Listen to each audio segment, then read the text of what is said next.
Salut, hi, this is Anthony from Explore French, and in this C1 level podcast, I will talk about yoga, meditation, Buddhism, and people's search for harmony, well-being, and a more balanced life. In the first part of this podcast, I will speak French at normal speed, and in the second part, I will repeat everything I said at slow speed. To make the most of this podcast, a transcription is available on my website www.explorefrench.com.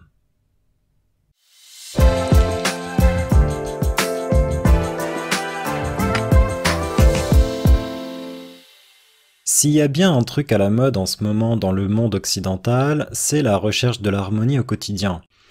Alors dit comme ça, la recherche de l'harmonie au quotidien, je vous le concède, ça fait carrément gnangnan, mais derrière cette expression se cache un phénomène pourtant bien réel et symptomatique du mal-être de nos sociétés modernes, sociétés dans lesquelles les gens sont souvent stressés par leur rythme de vie, lorsqu'ils ne sont pas abrutis par le divertissement à tout va ou déracinés par la disparition des traditions. On peut se sentir paumé quand on n'a plus de repères. En tout cas, on ne compte plus les publications et les chaînes YouTube, à titre d'exemple, sur ce qui est devenu en quelques années un business planétaire, celui du bien-être personnel par la recherche de cette harmonie dont on ne nous donne à peu près jamais la définition. Autour de cette notion fourre-tout gravite une flopée de notions tout aussi mièvres, en tout cas en apparence, et c'est ainsi qu'on entend parler d'équilibre au quotidien, de bonheur et d'épanouissement personnel, de paix et de sérénité dans l'instant, d'accord, d'union ou d'unité avec le monde ou autrui, bref, beaucoup de notions d'autant plus vaseuses qu'elles ne s'inscrivent souvent dans aucune réflexion philosophique globale. Surfant sur la vague du bien-être, le yoga a déferlé sur l'Occident tout au long du XXe siècle, où il a rencontré un franc succès. Et ce succès est probablement mérité. En effet, quoi qu'on puisse se montrer critique devant le discours des vendeurs de bien-être, souvent ignorants des philosophies de l'Inde dans lesquelles s'enracine la pratique yogique, le yoga n'en est pas moins une pratique extrêmement bonne et efficace tant pour le corps que pour l'esprit, pour peu qu'on raisonne en termes cartésiens, et si tant est qu'on puisse distinguer ou séparer l'un de l'autre. Mais ça, c'est une autre histoire. C'est un fait, il existe d'innombrables témoignages de personnes dont le yoga a changé la vie et pour lesquelles c'est carrément devenu une drogue quotidienne. Pour certains, l'apport est physique et pour d'autres, il est psychologique, et dans les deux cas, il fonctionnerait là où les thérapies conventionnelles auraient échoué. Les thérapeutes, médecins et psychiatres reconnaissent aujourd'hui les bienfaits de la pratique du yoga, même s'il n'est pas question pour eux de le substituer aux thérapies traditionnelles. Ils y voient tout au plus un outil intéressant qui favorise manifestement le développement psychique et émotionnel, détend et calme l'esprit, tonifie les muscles et soulage les articulations. En France, on compte environ 2,6 millions de pratiquants de yoga, et ce sont principalement des femmes, puisqu'il n'y aurait selon les sondages que 20% d'hommes contre 80% de femmes à le pratiquer. Ce qui est intéressant, c'est que c'est surtout entre 25 et 35 ans, puis après 50 ans, que les Français pratiquent le yoga. Alors là, difficile d'expliquer le pourquoi du creux de la vague, mais on s'imagine bien que les motivations ne sont pas les mêmes. En tout cas, pour plus de 80% des sondés, il s'agit d'évacuer le stress, et pour 65% d'entre eux, il s'agit d'entretenir son corps. En revanche, seulement un tiers des personnes interrogées déclarent pratiquer le yoga pour rester en bonne santé. Par ailleurs, pour quasiment tout le monde, le yoga n'est que le complément d'une autre activité physique telle que la course, la natation ou la marche. 1h30, c'est le temps de pratique moyen en France par personne et par semaine. Le yoga intéresse et attire des publics très divers. Parmi les pratiquants, on compte des jeunes et des seniors, des sportifs comme des non-sportifs et des cadres comme des ouvriers. Pour tous, le yoga semble ouvrir sur une meilleure relation avec soi-même et permet de se sentir mieux dans sa tête et dans son corps, impactant directement son hygiène de vie. Ainsi, la pratique du yoga est-elle souvent associée à une alimentation plus saine et une meilleure considération des autres et de l'environnement. À l'instar d'autres pratiques indiennes ou chinoises comme le Qigong, le yoga est une forme de méditation, tantôt statique, tantôt en mouvement, qui favorise l'union du corps et de l'esprit par le truchement de la respiration. Pourquoi? Parce que pendant la pratique yogique, l'attention, pour ne pas dire la pensée, se trouve concentrée dans l'instant présent sur le corps et le ressenti du corps. Pendant une séance de yoga, on enchaîne des asanas, c'est-à-dire des positions de yoga, qui visent à assouplir et tonifier le corps, positions qui requièrent souvent une grande concentration, par exemple lorsqu'il s'agit de garder l'équilibre. Quant à la respiration, lente et profonde, elle calme l'esprit et détend le corps tout en l'oxygénant. Il existe de nombreux types de yoga, les plus connus sont le Hatha Yoga et l'Ashtanga, qui est plus physique, mais il y a aussi le Nidra Yoga, qui est plus doux, et toute une panoplie de déclinaisons pour satisfaire le consommateur de bien-être occidental moderne, depuis le Power Yoga jusqu'à l'Acro Yoga, en passant par le Fly Yoga. Pour comprendre la pratique yogique, il faut toutefois la resituer dans le paysage culturel et intellectuel duquel elle a été déracinée avant d'être repiquée chez nous. Et pour ce faire, sans aller jusqu'à apprendre le sanskrit, une petite immersion dans les philosophies de l'Inde et dans les textes fondateurs tels que les Yoga Sutras de Patanjali permet d'éclairer la pratique. Une petite étude de l'histoire du yoga au XXe siècle n'est pas non plus inutile, et tel est justement l'objet du livre de Marie Koch, Yoga, une histoire monde. Ce livre, qui retrace l'étonnante expansion du yoga sur la planète, explique comment cette pratique a infiltré toutes les couches de la société et dévoile les ressorts et les rouages de cette conquête tout aussi territoriale que culturelle. Comme l'explique Marie Koch, le yoga que nous pratiquons aujourd'hui est un yoga moderne, vieux d'une centaine d'années à peine, pensé pour répondre aux besoins de l'Occident et y être exporté. Par qui? Par des gourous indiens qui y ont vu un moyen de revaloriser un savoir et une pratique qui périclitaient dans leur propre pays, mais pouvaient être revêtus des atours de l'authenticité. Et oui, car niveau marketing, parler de pratiques traditionnelles et authentiques, c'est très vendeur en Occident, et ça séduit quiconque est bercé par l'idée selon laquelle l'homme moderne ne fait que de la merde, et que la vérité se trouverait dans le passé, dans un âge d'or perdu. Parce que notre société est de plus en plus obsédée par la recherche du bien-être et du divertissement, il faut que ça aille même quand ça ne va pas. Le mal-être et l'ennui sont presque devenus des tabous, et il faudrait garder le sourire en toutes circonstances, toujours pardonner aux autres et continuellement sublimer, pour éviter de dire refouler, nos émotions négatives. Bref, il faudrait rester zen, comme on dit en français, à l'instar du keep calm anglais. Cette injonction est tout aussi critiquée par certains psychothérapeutes, pour qui imposer le bonheur est tyrannique, que par les historiens de la pensée qui se demandent ce que le zen vient faire dans l'histoire. Comme le rappelle le philosophe François Julien, comprendre le bouddhisme zen en termes d'impératif moral et d'injonction au bonheur, c'est être complètement à côté de la plaque. Comme avec le yoga, l'intérêt des Occidentaux pour le bouddhisme témoigne de leur besoin d'échapper à la réalité, au présent, et de trouver refuge dans des traditions lointaines et anciennes, des traditions autres, totalement fantasmées et réinterprétées pour répondre à leur mal-être.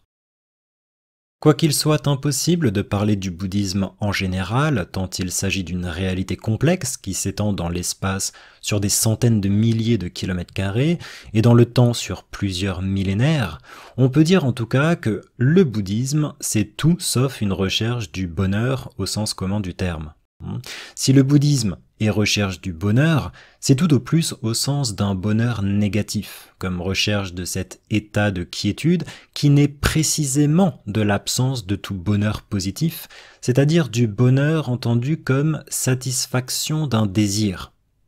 En d'autres termes, ça n'a donc rien à voir avec le bonheur qu'on peut ressentir lorsqu'on est amoureux d'une personne, lorsqu'on est en vacances sur une île paradisiaque ou lorsqu'on vient de s'acheter le dernier iPhone d'Apple.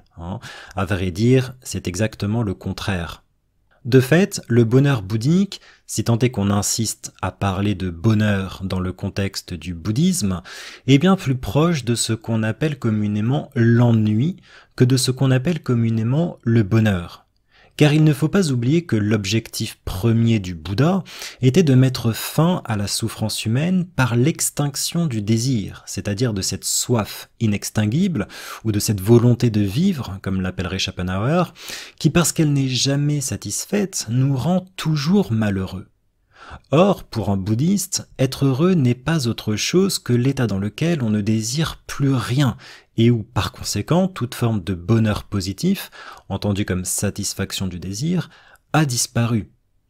En fait, le bonheur bouddhique est un peu une absence de bonheur. Bref, nous sommes a priori aux antipodes de ce que recherche l'occidental lambda, avide de consommation, pour solutionner son mal-être. En tout cas, pour pratiquer cette zénitude et trouver l'équilibre, rien de tel que la méditation. La méditation est une forme de concentration, généralement en position assise. La position du lotus, jambes croisées, est tout bonnement une position de yoga, et il s'agit originellement de la position idéale, selon le Bouddha, pour procéder à cette concentration. De la même façon qu'il existe plusieurs bouddhismes, il existe plusieurs formes méditatives, et de la même façon que le yoga a déferlé sur l'Occident dans une forme révisée, simplifiée et modernisée, la méditation est souvent pratiquée aujourd'hui dans une forme revisitée et déconnectée de ses objectifs premiers. Ainsi, dans la pratique moderne de la méditation, on cherche fondamentalement à calmer et tranquilliser l'esprit pour réduire le stress et l'anxiété. Et ce qui est ici considéré comme une fin en soi n'est en fait qu'une étape dans la véritable méditation bouddhique. Pour un bouddhiste, cette étape permet en fait de préparer l'esprit et de le prédisposer à d'autres pratiques plus profondes. Quoi qu'il en soit, comme le yoga, la méditation est entrée dans le quotidien de nombreuses personnes et même dans sa forme la plus simple, ne peut que faire du bien aux individus. Pour autant, ces pratiques peuvent-elles réellement transformer notre rapport au monde et à autrui, nous permettre de trouver une forme d'harmonie et d'équilibre au quotidien, ou en tout cas, jusqu'à quel point? Je crois qu'il serait intéressant de connaître la place occupée par le placebo dans cette quête moderne du bien-être.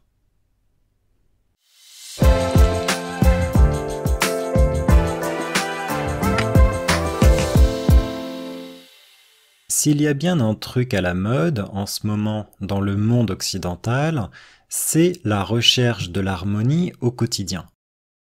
Alors, dit comme ça, la recherche de l'harmonie au quotidien, je vous le concède, ça fait carrément gnangnan. Mais derrière cette expression se cache un phénomène pourtant bien réel et symptomatique du mal-être de nos sociétés modernes, sociétés dans lesquelles les gens sont souvent stressés par le rythme de vie, lorsqu'ils ne sont pas abrutis par le divertissement à tout va, ou déracinés par la disparition des traditions. On peut se sentir paumé quand on n'a plus de repères. En tout cas, on ne compte plus les publications et les chaînes YouTube, à titre d'exemple, sur ce qui est devenu en quelques années un business planétaire, celui du bien-être personnel par la recherche de cette harmonie dont on ne nous donne à peu près jamais la définition.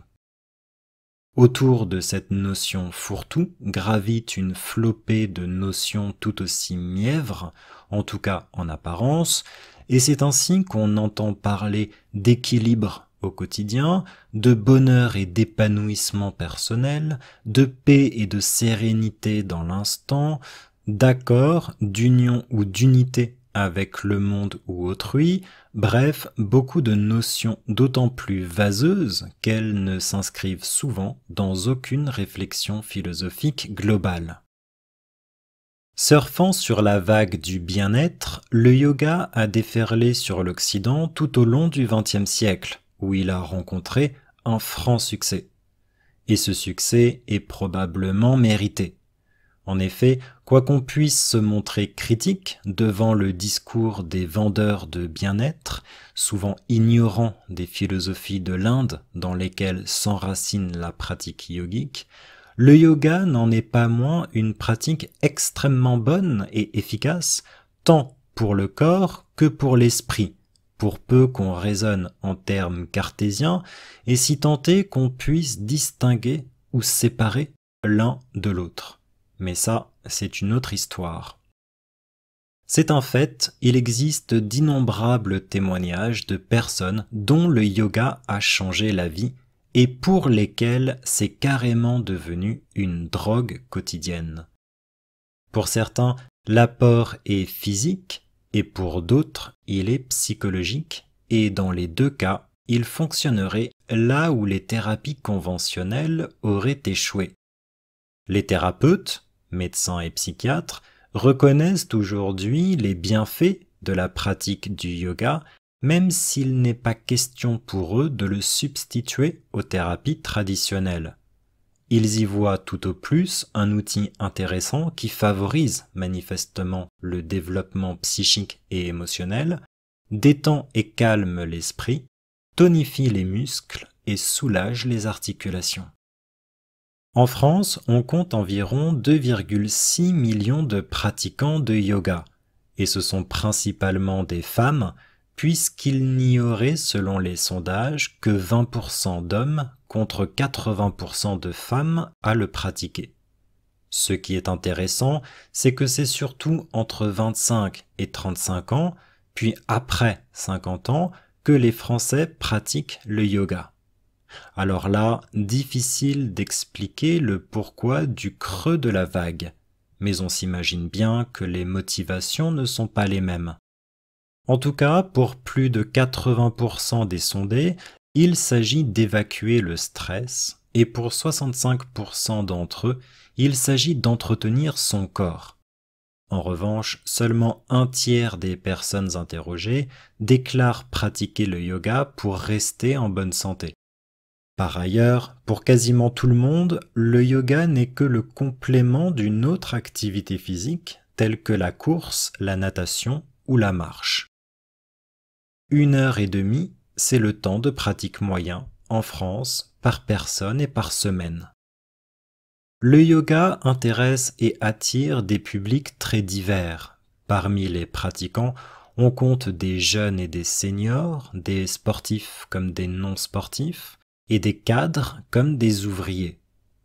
Pour tous, le yoga semble ouvrir sur une meilleure relation avec soi-même et permet de se sentir mieux dans sa tête et dans son corps, impactant directement son hygiène de vie. Ainsi, la pratique du yoga est-elle souvent associée à une alimentation plus saine et une meilleure considération des autres et de l'environnement. À l'instar d'autres pratiques indiennes ou chinoises comme le Qigong, le yoga est une forme de méditation, tantôt statique, tantôt en mouvement, qui favorise l'union du corps et de l'esprit par le truchement de la respiration. Pourquoi ? Parce que pendant la pratique yogique, l'attention, pour ne pas dire la pensée, se trouve concentrée dans l'instant présent sur le corps et le ressenti du corps. Pendant une séance de yoga, on enchaîne des asanas, c'est-à-dire des positions de yoga, qui visent à assouplir et tonifier le corps, positions qui requièrent souvent une grande concentration, par exemple lorsqu'il s'agit de garder l'équilibre. Quant à la respiration lente et profonde, elle calme l'esprit et détend le corps tout en l'oxygénant. Il existe de nombreux types de yoga. Les plus connus sont le Hatha Yoga et l'Ashtanga, qui est plus physique, mais il y a aussi le Nidra Yoga, qui est plus doux, et toute une panoplie de déclinaisons pour satisfaire le consommateur de bien-être occidental moderne, depuis le Power Yoga jusqu'à l'Acro Yoga, en passant par le Fly Yoga. Pour comprendre la pratique yogique, il faut toutefois la resituer dans le paysage culturel et intellectuel duquel elle a été déracinée avant d'être repiquée chez nous. Et pour ce faire, alors, sans aller jusqu'à apprendre le sanskrit, une petite immersion dans les philosophies de l'Inde et dans les textes fondateurs tels que les Yoga Sutras de Patanjali permet d'éclairer la pratique. Une petite étude de l'histoire du yoga au XXe siècle n'est pas non plus inutile, et tel est justement l'objet du livre de Marie Koch, Yoga, une histoire monde. Ce livre, qui retrace l'étonnante expansion du yoga sur la planète, explique comment cette pratique a infiltré toutes les couches de la société et dévoile les ressorts et les rouages de cette conquête tout aussi territoriale que culturelle.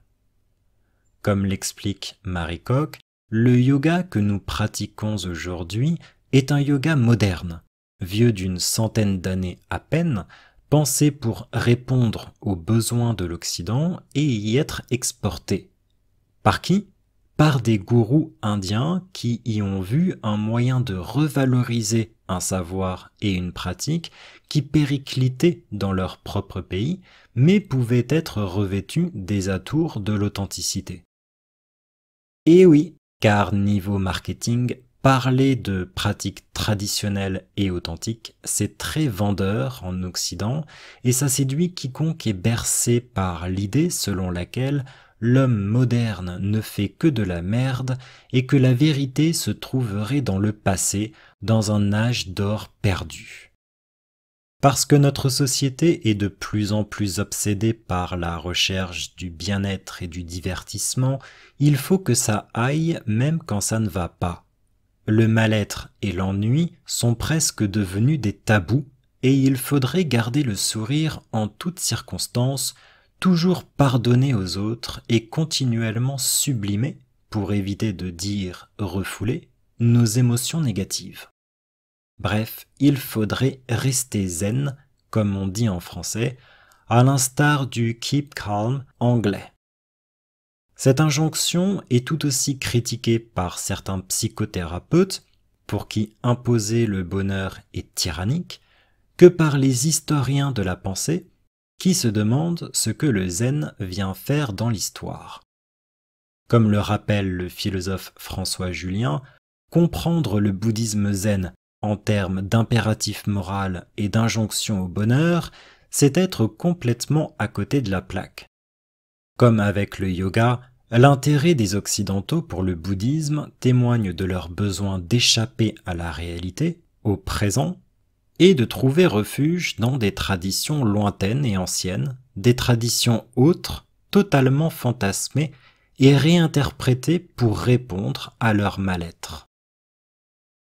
Quoiqu'il soit impossible de parler du bouddhisme en général, tant il s'agit d'une réalité complexe qui s'étend dans l'espace sur des centaines de milliers de kilomètres carrés et dans le temps sur plusieurs millénaires, on peut dire, en tout cas, que le bouddhisme, c'est tout sauf une recherche du bonheur au sens commun du terme.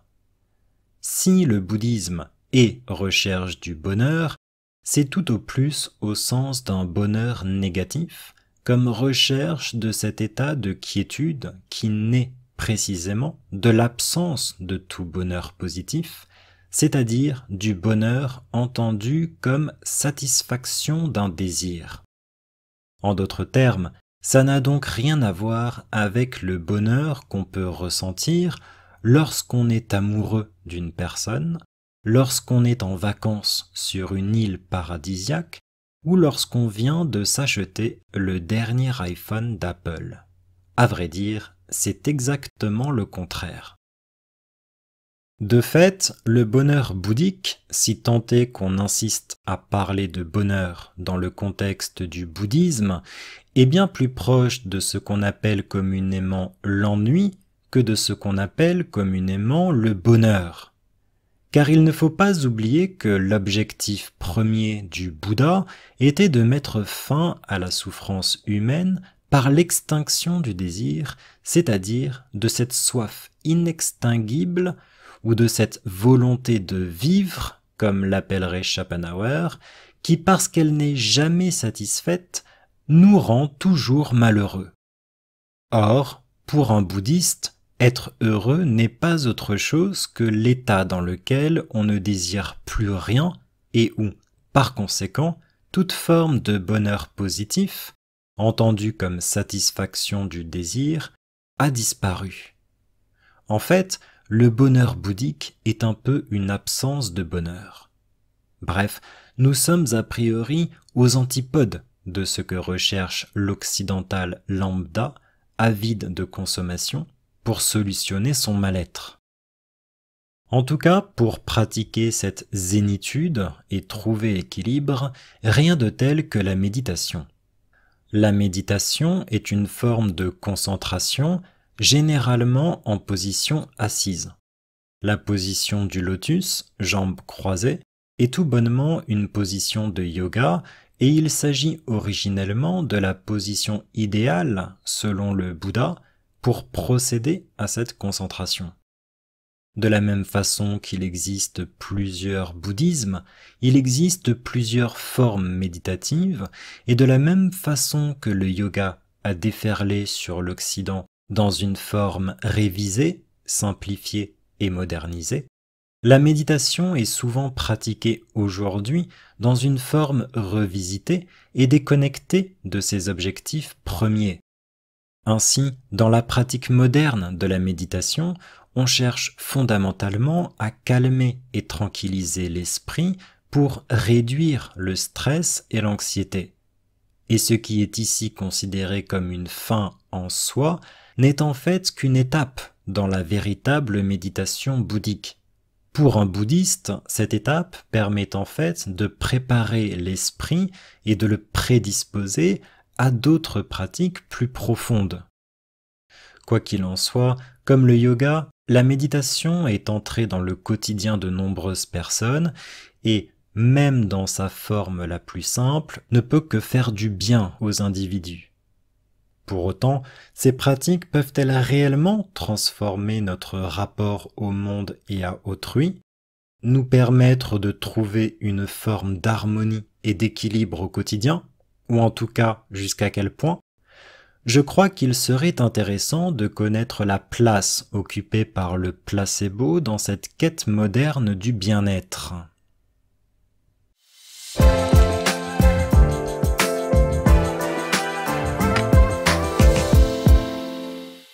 Okay, that's all for this podcast. Thank you for listening. I hope you enjoyed it. And if you want to get hold of the transcription for this podcast, please visit my website www.explorefrench.com.